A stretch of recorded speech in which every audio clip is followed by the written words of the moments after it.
Yeah, it's better now. So we started with fourth chapter last time, and we covered up till verse number 5.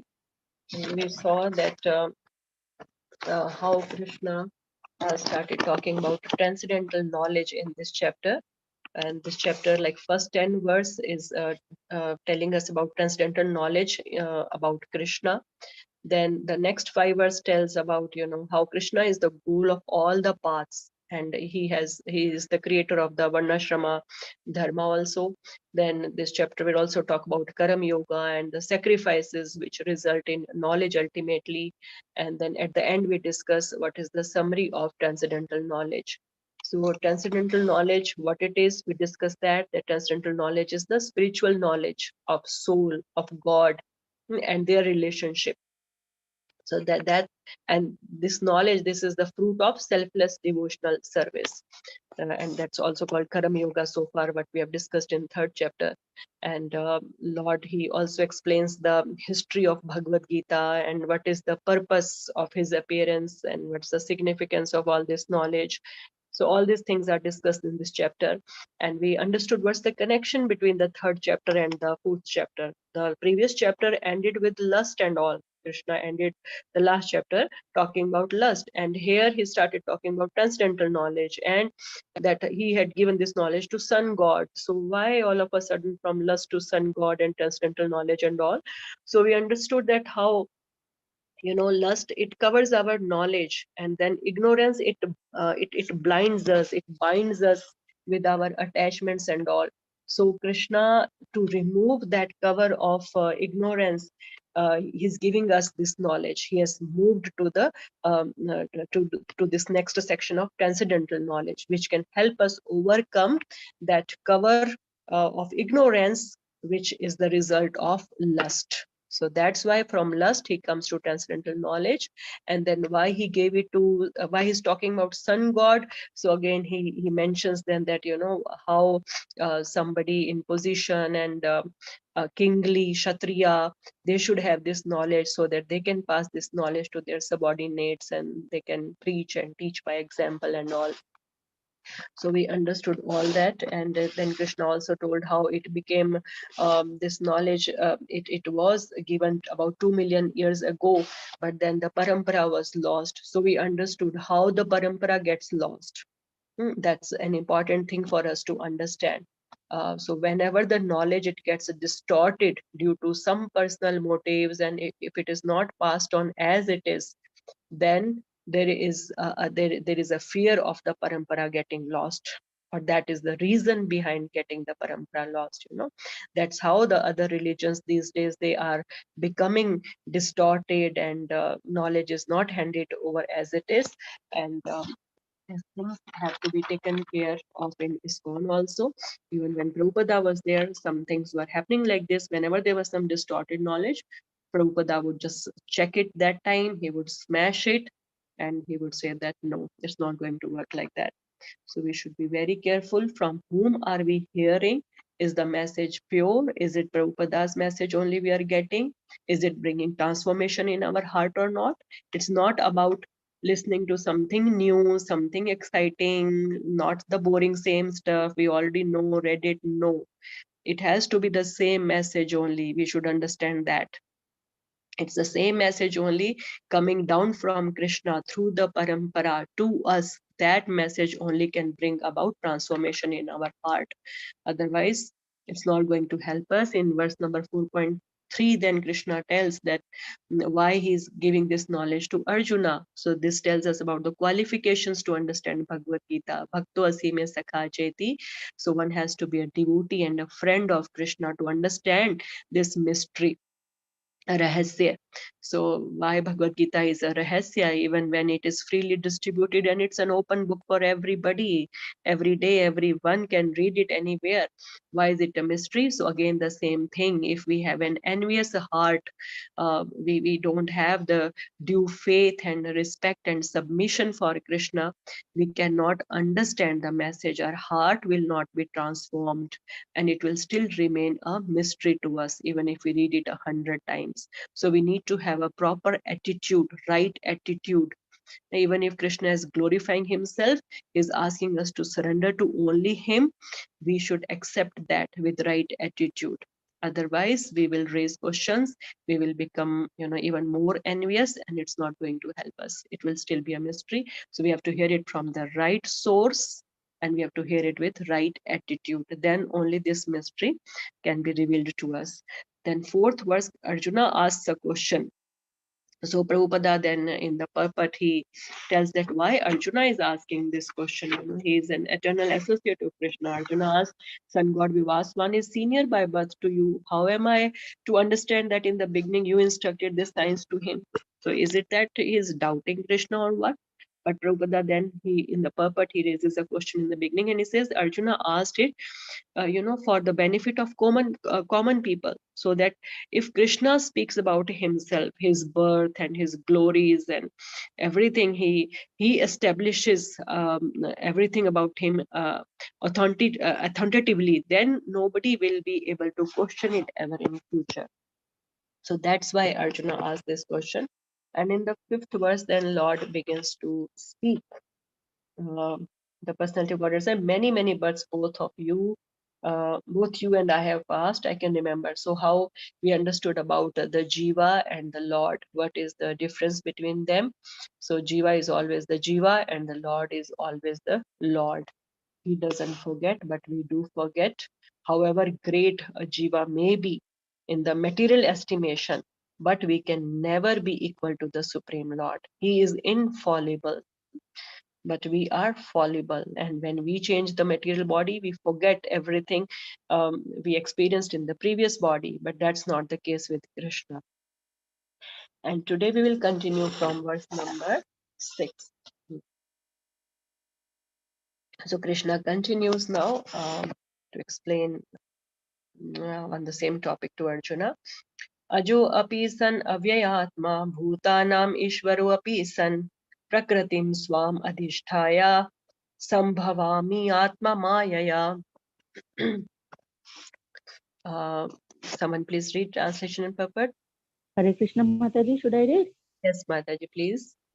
Thank Okay, you. Mataji. Translation: although I am unborn and my transcendental body never deteriorates, and although I am the Lord of all living entities, I still appear in every millennium in my original transcendental form.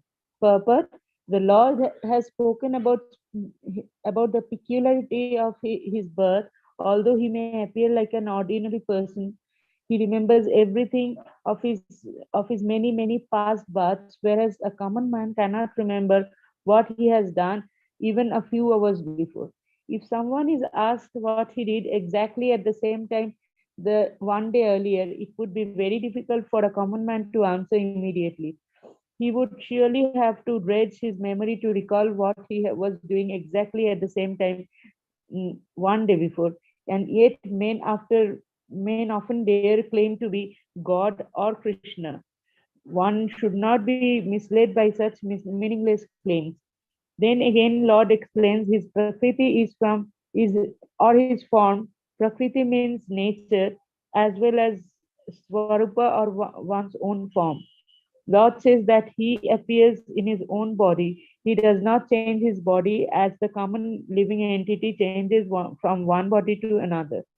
The conditioned soul may have one mind or one kind of body in the present birth, but he has a different body in the next birth. In the material world, the living entity has no fixed body but transmigrates from one body to another. The Lord, however, does not do so. Whenever he appears, he does so in the same original body by his internal potency. In other words, Krishna appears in the material world in his original eternal form with two hands holding a flute. He appears exactly in his eternal body, uncontaminated by this material world. Although he appears in the same transcendental body and is Lord of the universe, it still appears that takes his he takes his birth like an ordinary living entity. And although his body does not deteriorate like a material body, it still appears that Lord Krishna grows from childhood to boyhood and from boyhood to youth. By astonishingly enough, he never ages beyond youth. At the time of the Battle of Kurukshetra, he had many grandchildren at home, or in other words, he had sufficiently aged by material calculations. Still, he looked just like a young man, 20 or 25 years old. We never see a picture of Krishna in old age because he never grows old like us. Although he is the oldest person in the whole creation, past, present, and future, neither his body or nor his intelligence ever deteriorates or changes. Therefore, if it's clear, therefore it is clear that in spite of his being in the material world, he is the same unborn eternal form of bliss and knowledge, changeless in his transcendental body and intelligence. Factually, his appearance and disappearance are like the sun's rising, moving before us, and then disappearing from our eyesight. When the sun is out of the sight, we think the sun is set, and when sun is before our eyes, we think that the sun is on the horizon. Actually, the sun is always in its fixed position, but owing to our defective, insufficient senses, we calculate the appearance and disappearance of the sun in the sky. And because Lord Krishna's appearance and disappearance are completely different from that of any ordinary common living entity, it is evident that he is eternal blissful knowledge by his internal potency, and he is never contaminated by material nature. The Vedas also confirm that the Supreme Personality of Godhead is unborn, and yet he still appears to take his birth in multi manifestations. The Vedic supplementary literature also confirmed that even though Lord appears to be taking his birth, he is still without change of body. In Bhagavatam, he appears before his mother as Narayana with four hands and the decorations of six kinds of full opulences. His appearance in his original eternal form is his causeless mercy bestowed upon the living entities, so that they can concentrate on the Supreme Lord as he is and not on the mental concoctions of imagination or imaginations. When the impersonalists wrongly think the Lord's form to be the word Maya or Atma Maya refers to the Lord's causeless mercy according to the Vishwakosh dictionary. The Lord is conscious all his of his previous appearances and disappearances, but a common living entity forgets everything about his past body as soon as he gets another body. He is the Lord of all living entities because performs wonderful and superhuman activities while he is on this earth. Therefore, the Lord is always the same absolute truth and is without differentiation between his form and self, and in between his quality and body.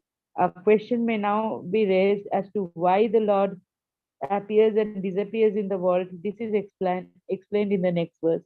Hare Krishna Mataji. Thank you, Mataji. Hare Krishna. Thank you, Mataji. Thank you, Mataji. So last verse, like how Krishna started, speaking that how Krishna remembers and Arjuna has forgotten what happened 2 million years ago. So he said, you have forgotten, but I still remember. Here he is giving the reason now, how he remembers. So he is describing how Krishna appears in this material world, how his appearance in this world is different from all of us. So he's saying, Ajo. Ajo means unborn. So Krishna is unborn. Ajo api san avyaya. Avyaya Atma, without any deterioration. So, okay, although I am unborn and my transcendental body never deteriorates. So, Krishna is unborn, he's saying Ajo. But we can say that even Brahmaji is Ajo. He is also unborn. He appears only from Vishnu, Garbhodaksha Vishnu's belly, from the lotus. And rather, all the living entities, we all are Ajo. The soul, they don't take birth like that. So we all are unborn. And there's the shloka in the second chapter we did.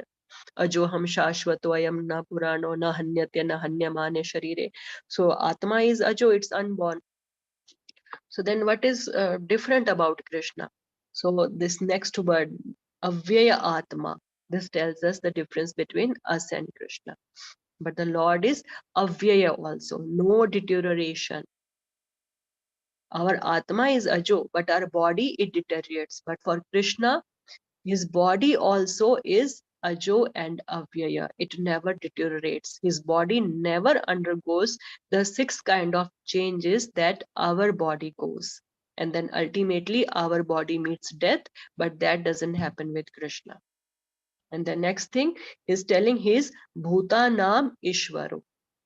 He is the Lord of all the bhutas, of all the living entities. There may be many Ishwaras in this world, many masters, many controllers, but Krishna is the Param Ishwara. He is the Ishwara of all of those temporary Ishwaras also. He is Bhutanam Ishwara, all the Bhutas Ishwara. And then next line he's telling, Prakritim Swam Adhishthaya. So Prakritim, if you read the translation, I am the Lord of the, I still appear in every millennium in my original transcendental form. And I am the Lord of all living entities. So what do we understand by this Prakriti in the transcendental form Krishna is telling? So he has got his own transcendental form, his own Swaroop. Prakriti, what do we understand from Prakriti? What is the Hindi word for Prakriti? Anybody? What is Prakriti? Not the Hindi word, sorry. English word for Prakriti. Nature, Mataji. Nature. Nature. Yes, yes. So Krishna appears in his own nature. And what is his nature? It is transcendental. It's a Sachidanand. Therefore, he appears in his original transcendental Sachidanand form in that Prakriti. So he is different from us. He doesn't forget, but we forget. Krishna's nature is such that he never ages. How Prabhupada is explaining in the purport also. First of all, Prabhupada tells Lord explains his Prakriti or his form. Prakriti means nature as well as Swarupa. Prabhuji was, I think, attentive when purport was read. Or one's own form. The Lord says that he appears in his own body. He does not change his body. And then if you go a little down in the purport, Prabhupada says he never ages beyond youth. That is his nature. That is Krishna's Prakriti.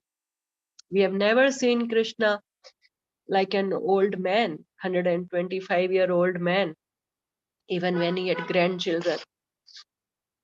And then what is his, again, what is his other nature?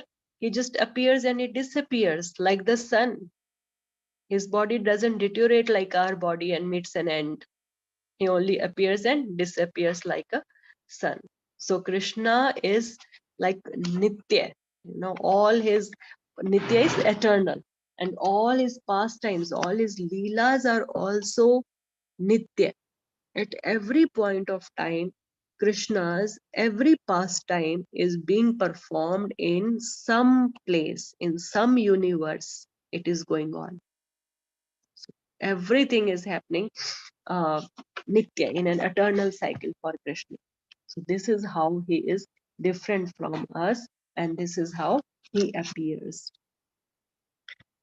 So that's the meaning Prabhupada is explaining very nicely here about Prakriti first of all. So it's a Savrupa, and if we understand, like external material nature, then the Supreme Lord would not be an object of realization for us. There would not be anything special about him. And acharyas like Ramanujacharya, they also say that it means swabhav also. Nature का एक और word क्या होता है हिंदी में? स्वभाव. So Krishna का क्या स्वभाव है, क्या nature है? So his nature is again Sachidanand. So there are different angles from which we can understand this word Prakriti. And then he also says, Adhishtaya, Sambhavi Atma Mayaya, the last word, Atma Mayaya. So Atma Mayaya is, where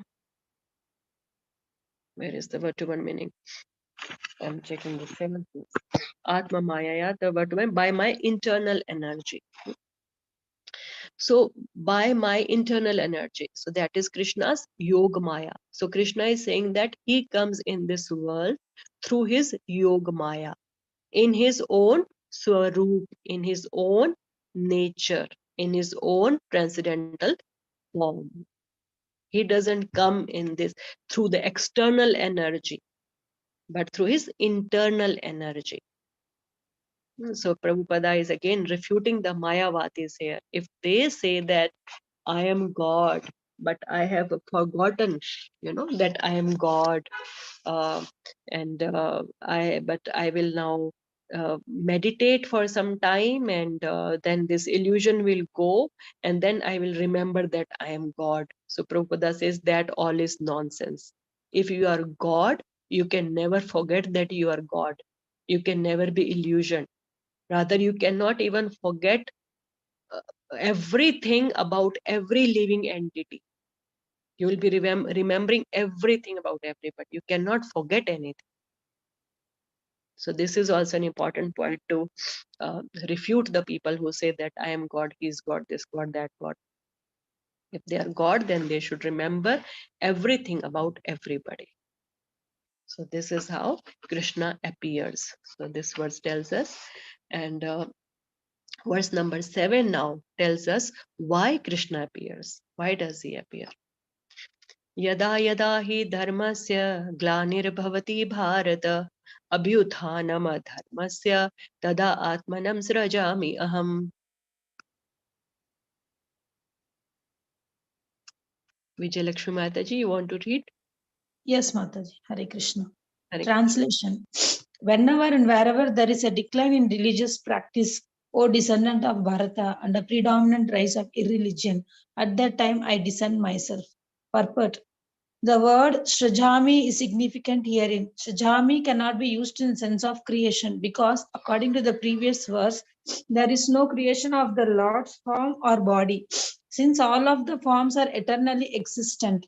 Therefore, Srajami means that the Lord manifests himself as he is. Although the Lord appears on schedule, namely at the end of the Dwapara Yuga of the 28th millennium of the 7th Manu in one day of Brahma, he has no obligation adhered to such rules and regulations because he is completely of irreligiosity and the disappearance of true religion. Principles of religion are laid down in the Vedas. Mataji, where is it? Somewhere I missed it. Scrolling. Prabhuji, can you highlight it?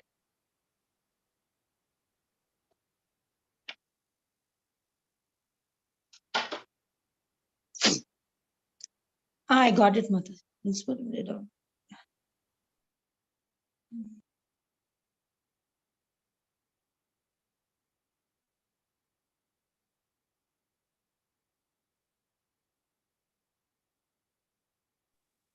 We can't hear you, Mataji.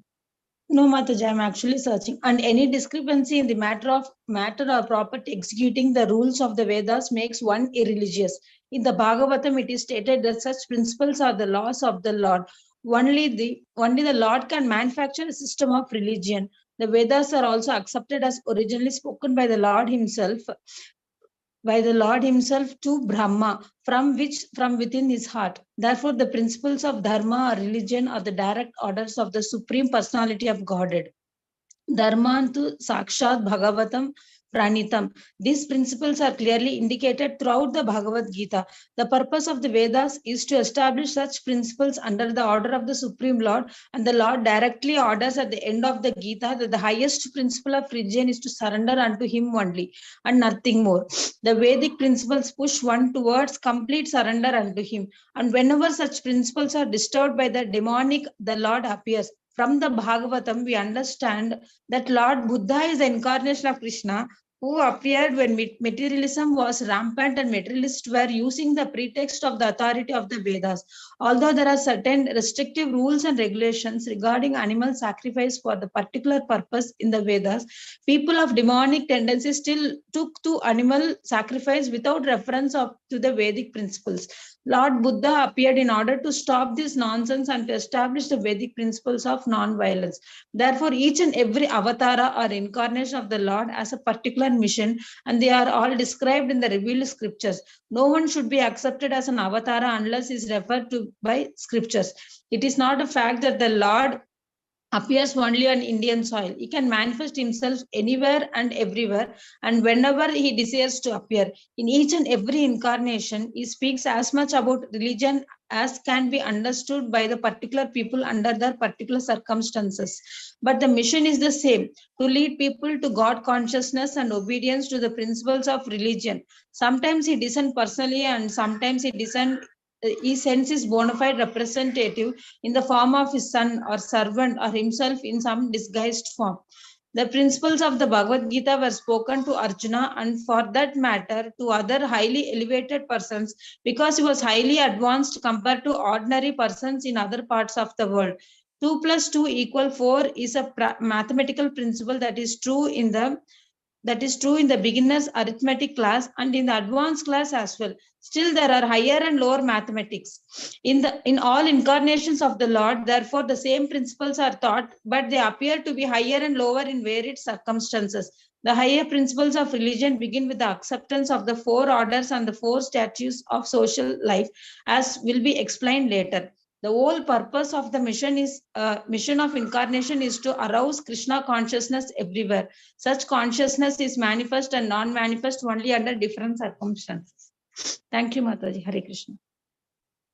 Hare Krishna. Thank you, Mataji.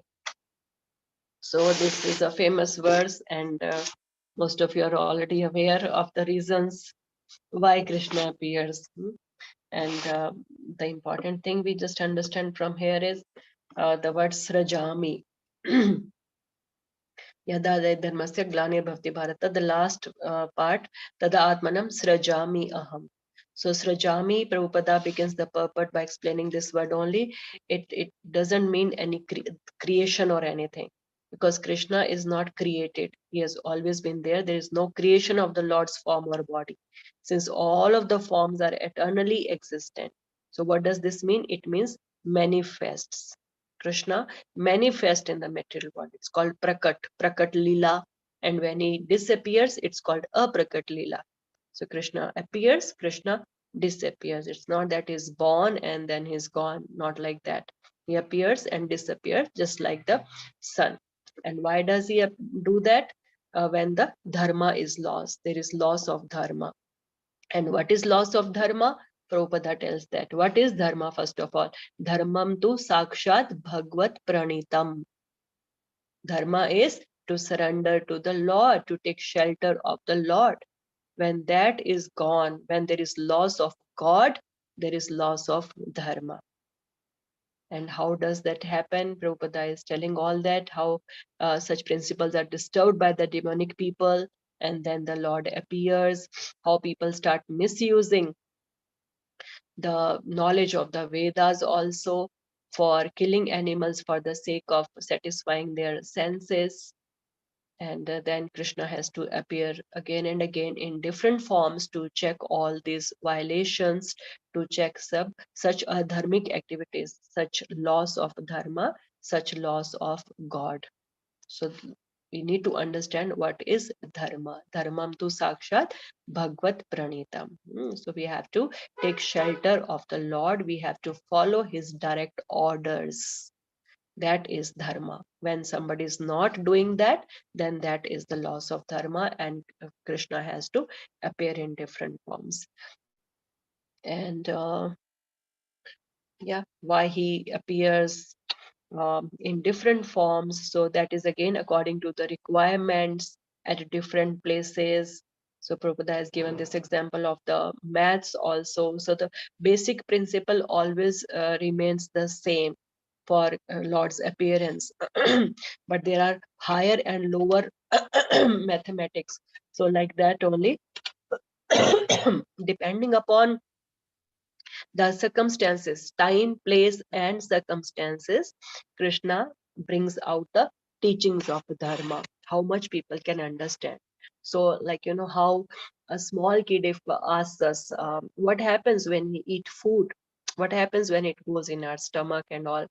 So we'll tell them in very simple words that, okay, we chew it and through the food pipe, it goes into the stomach and then it just get digested, and all the essential parts, they go to different parts of the body. They give us energy, and the waste is just thrown out of the body. Right? If a second grader or somebody asks us, we just tell them like this.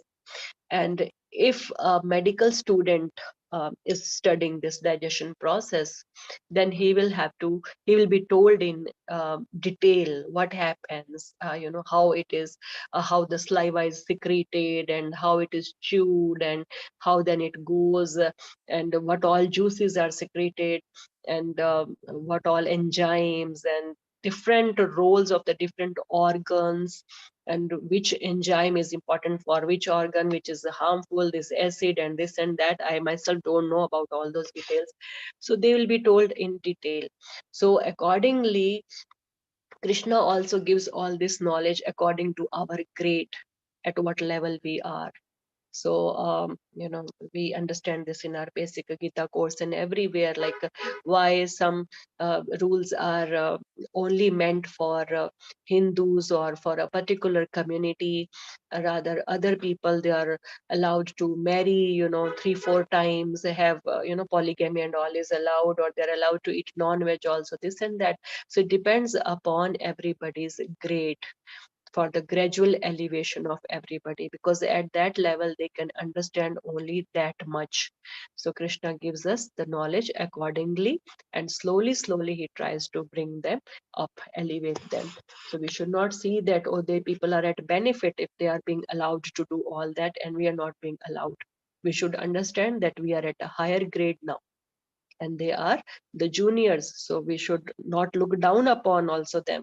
We should help them, encourage them to rise up, and we should maintain our position as well.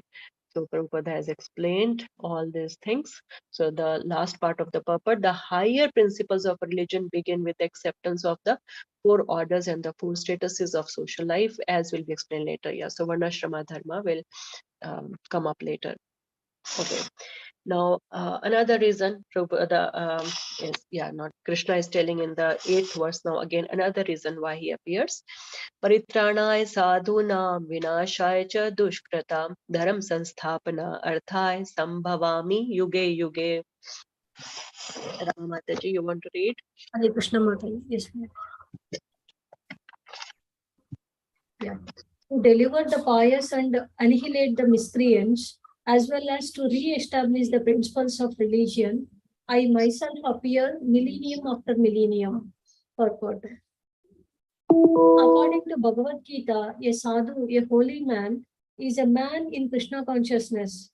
A person may appear to be irreligious, but if he has the qualifications of Krishna consciousness wholly and fully, he is to be understood to be a sadhu.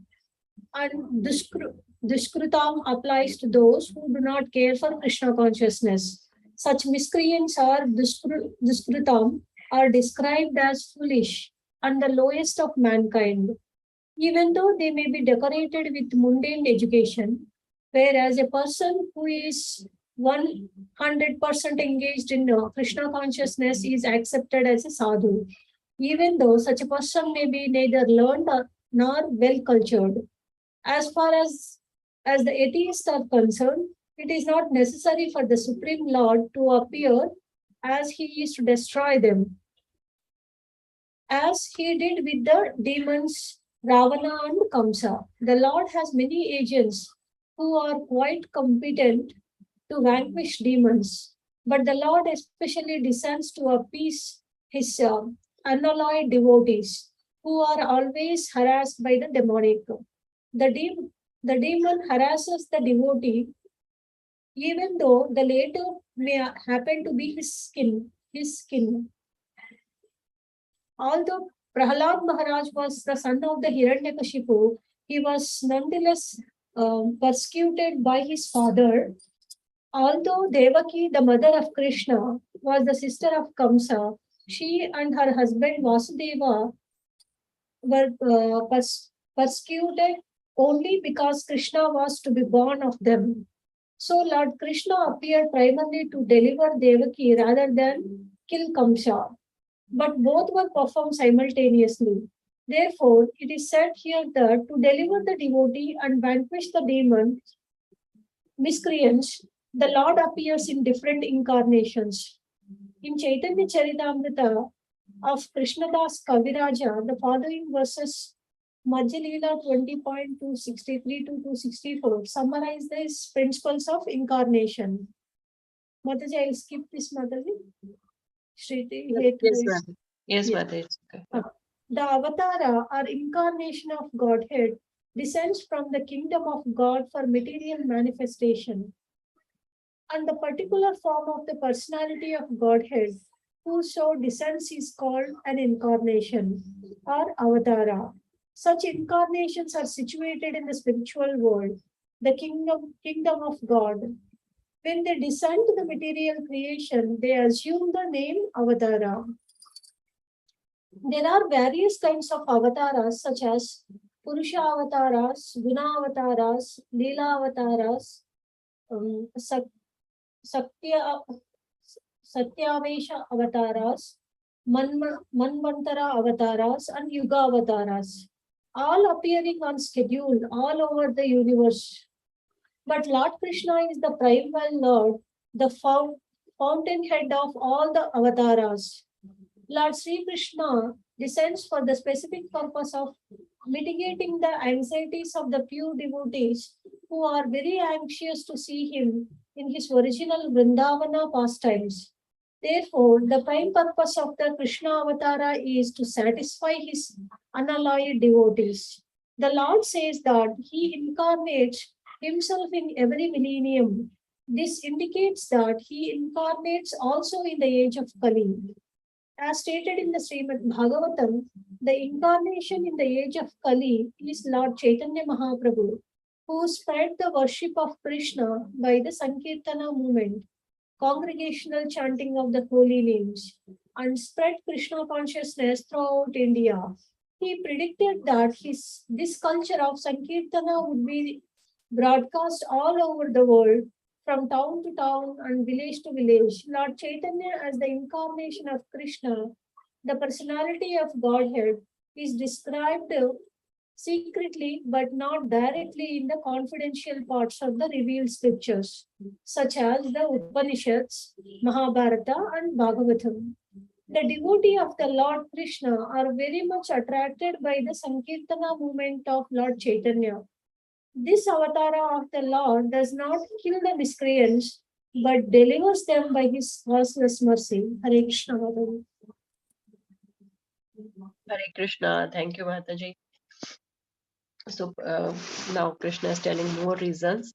So to deliver the pious and to annihilate the miscreants, as well as to reestablish the principles of religion. So whenever dharma declines in the previous verse, he told, and now to establish the dharma and to do this. So dushkratam. Paritrana is sadhuna. So who is a sadhu? First of all, Paritrana is sadhuna. So Prabhupada tells that in the beginning of the purport. So sadhu or the holy man is a man in Krishna consciousness. A person may appear to be irreligious. So sadhu is not just by looks, it's by his qualities. So if person looks irreligious, but he has the qualities of Krishna consciousness wholly and fully, then he is to be understood to be a sadhu. And dushkratam, what is dushkratam? It applies to those who do not care for Krishna consciousness. Such miscreant people are dushkratam. They are foolish and lowest of mankind. Even if they are decorated with all the mundane education, they might be very highly qualified from the material angle, very well dressed up and having all the etiquettes and all. But if they are not Krishna conscious, they are dushkrata. On the other hand, a sadhu may not be looking very good, appealing in the appearance, but if he is Krishna conscious, he is a sadhu. Then, as we further go down in the purport, the Lord has many agents who are quite competent to vanquish demons, but the Lord especially descends to appease his unalloyed devotees. So, Lord doesn't have to come himself to just vanquish all the demons, dushkratams. He can send somebody on his behalf to do it, or he can just give a heart attack, to anybody. To Hiranyakashipu, he didn't have to kill himself, appear from a pillar in that special form to kill him. He could just simply give a heart attack to Hiranyakashipu. But what was the main reason for him to come? To please his devotee Prahlad. Prahlad said that my Lord is there in this pillar to keep his words, to please him. He appeared in a special form from that pillar only. He could appear from anywhere else also. So this is how he takes various types of avatars. Like for Mother Devaki also it is mentioned here, not to just kill Kansa, but to please Devaki, to deliver a Devaki. And how there are different, then as we further go down in the purport, there are various kinds of avatars of Krishna, Purusha avatars, Guna avatars and all, but the primeval Lord, the fountainhead of all the avatars is Lord Krishna. And Lord Krishna himself comes. What is the prime purpose? The prime purpose of Krishna avatara is to satisfy his unalloyed devotees. He just wants to perform such sweet pastimes with his devotees so that they can be satisfied. And people like us, fallen conditioned people like us, we can read, hear, remember those pastimes, and we can also become purified.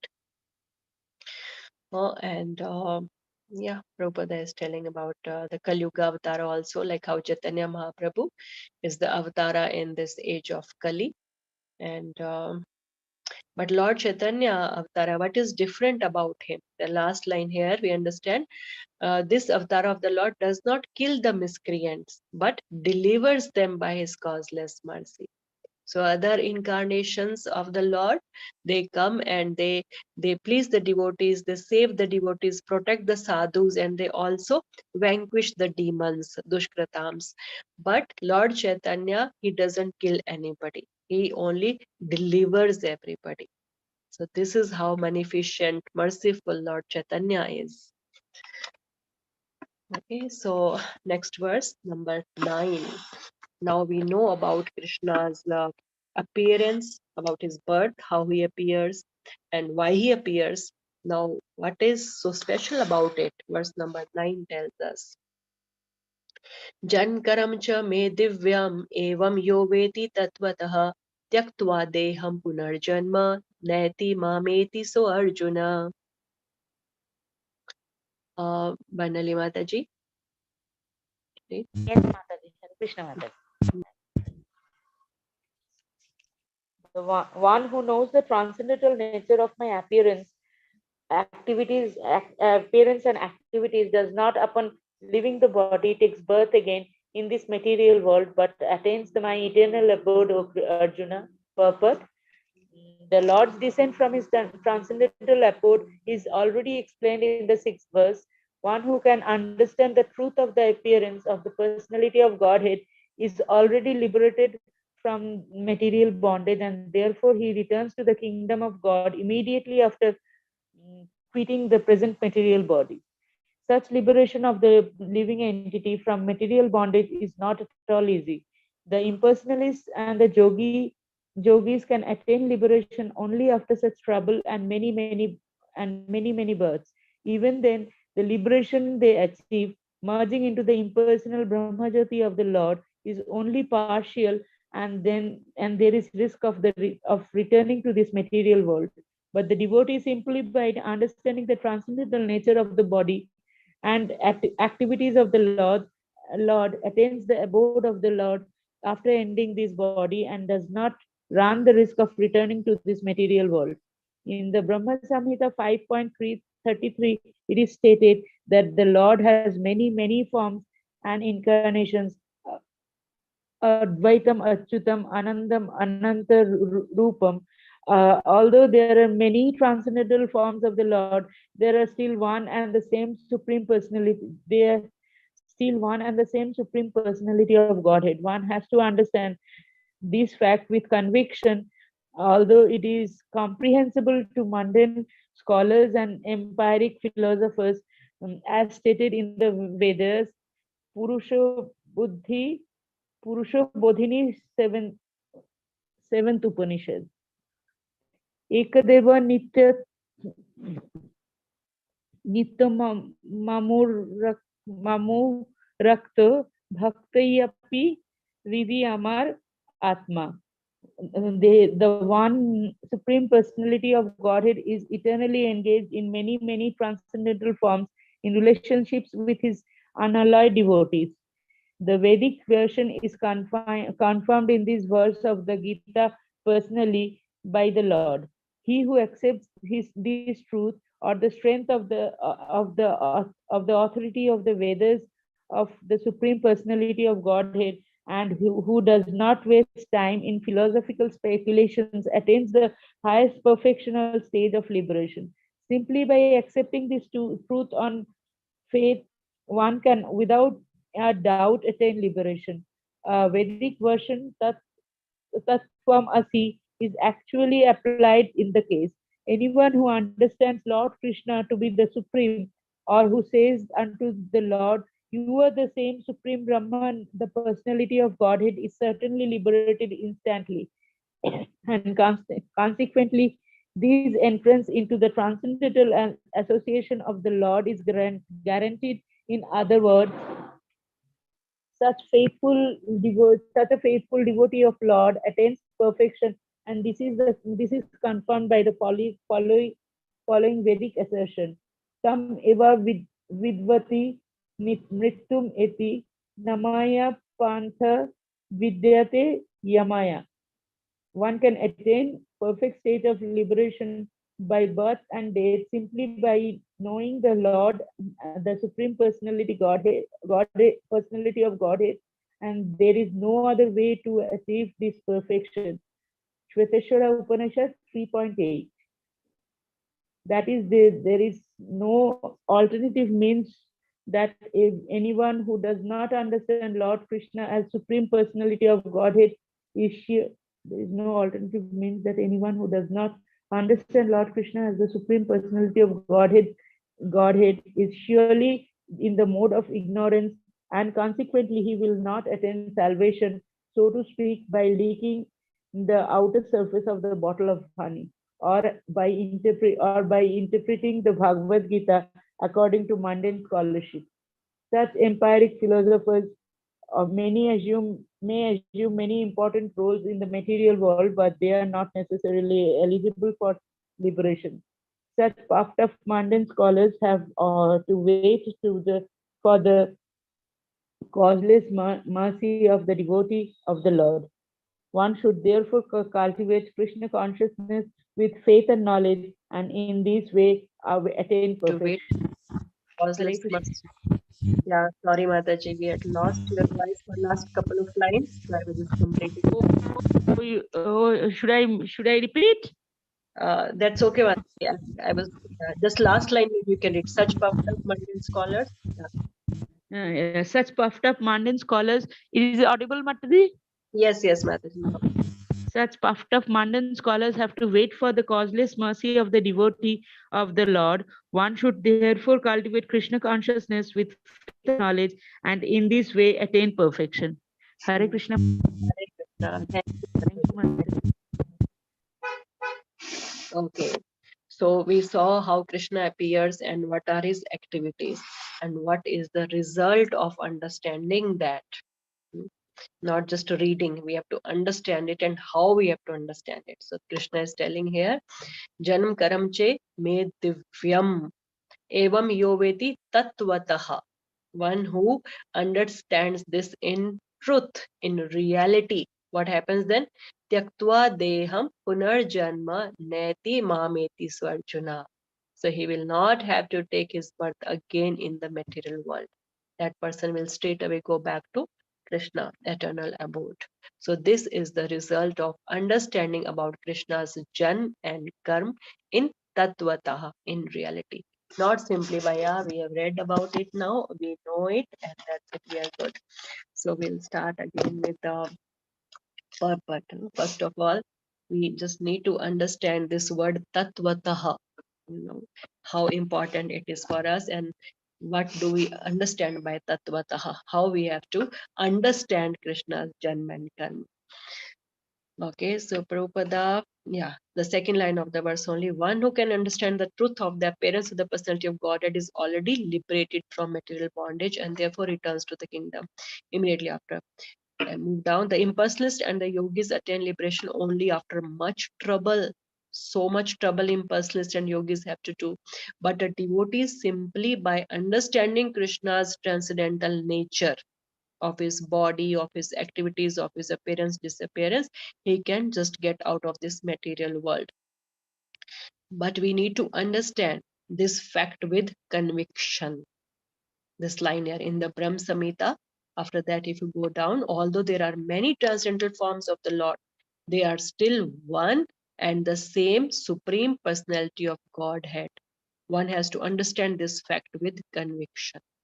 We need to understand who is Krishna, what are his incarnations, how they are non-different from him. Advaitam Achyutam Anadim Ananta Rupam Adyam Purana Purusham Navayovanam Cha. So he is the newest, the oldest, the original. He is Govindam Adi Purusham Tamaham Bhajami. We need to have this complete knowledge about him. Then only we can get out of here. We need to understand this fact with conviction. The one Supreme Personality of Godhead, he is eternally engaged in many, many transcendental forms in relationships with his unenlightened devotee. Simply by accepting this truth on faith, again, I'm reading all this from purport only. Simply by expecting this truth on faith, one can without doubt attain liberation. So first Prabhupada said, understand this fact with conviction. Now he's saying, accept this truth on faith. So whatever we are learning about Krishna's birth and his activities, we have to accept it with full conviction, with full faith and understanding his transcendentality, how he is the original Purusha. Then only we can be helped. Again, as we go down towards the last part, cultivate Krishna consciousness, the last line only, with faith and knowledge.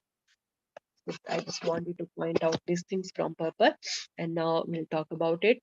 So we have to understand this fact with conviction. Tattvataha. We may know something about Krishna's birth. Everybody would say, oh, we know it. What's so special about it? We know about his birthplace. We know about his parents. We know some historical facts and all. But the word Tattvata is what makes all the difference. What does it mean now? We understand it means firm conviction. We need to have firm conviction in the fact that there are many forms of the Supreme Absolute Truth, but the Supreme Form is Krishna, from whom everything emanates. So it's not like Krishna says about his Janma and Karma, and Bhagavad Gita, he told it, and now I know it, and now I will go back to Godhead. No, it's not just theoretical stuff. But we need to have firm faith and conviction, and that faith then has to be converted into our activities also by making Krishna the center of our life. How we redefine everything, how we mold everything in such a way that Krishna, the original person, is the center of our life. That will decide if we are going back to Godhead or not. Without faith, just knowing all this doesn't work. Because only when one leads his life based upon this philosophy given by Krishna, then one can achieve the liberation from this material world. And Srila Prabhupada has emphasized, that's why I pointed out, I think more than 3 times, 4 times he has emphasized in the purport about faith and conviction. That is the meaning of Tattvataha. If one simply speculates and don't understand the fact, then it's like licking the bottle of honey from outside. The last paragraph of purport Prabhupada is telling. We can't taste the honey, we can't taste the nectar just by simply licking the bottle from outside. We will not get any result. So the important point here is firm faith and conviction in the philosophy and leading a life according to that. And then the word here, divyam, jan karmche me divyam. So divya means what? Divya means it's spiritual, it's non-material.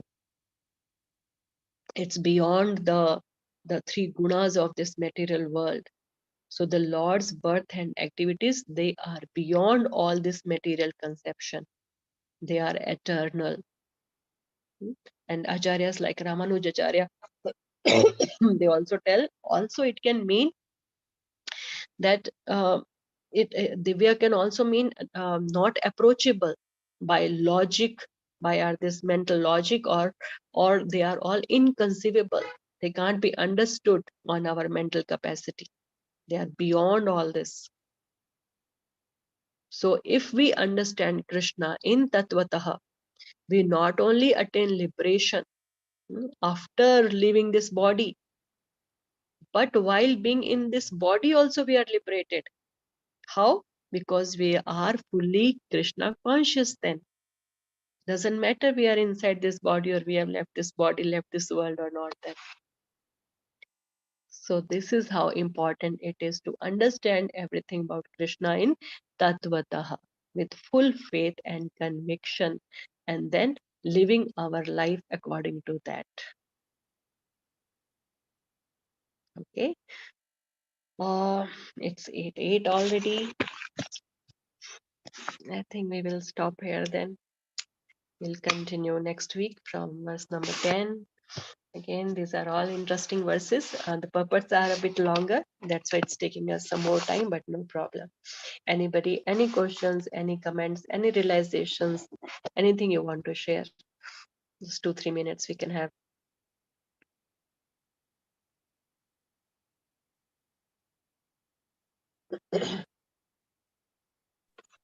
Mataji, you take care. It was very nice session after such a long time, but you take care. I didn't know you were sick. Oh, no problem, Mataji. No, this will help us. This is a real medicine. Thank you. Thanks for your care. Yeah. Thank you for the Please. class. Thank you. Thank you for attending. May Srila Prabhupada be pleased by all of us. Prabhupada, please accept our service. So see you all next week then. Srimad Bhagavad Gita ki Jai, Srila Prabhupada ki Jai. Hare Krishna.